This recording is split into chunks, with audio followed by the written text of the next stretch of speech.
வெண்பருத்தி நூலெடுத்து வாய் வெடிச்ச பூவெடுத்து நான் அணிஞ்சிட தொடுத்து வச்ச நடினமான மாலை இது.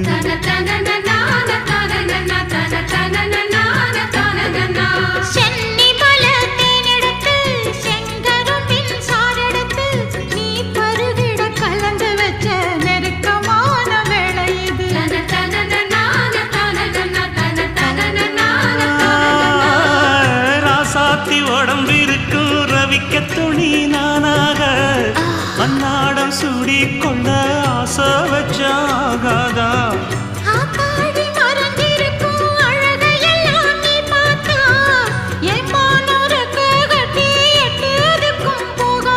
அடிச்சீனி சக்கரையே எட்டி நீயும் நிக்கிறையே நான் ஏங்கி ஏங்கி பார்க்கிறப்போ ராமி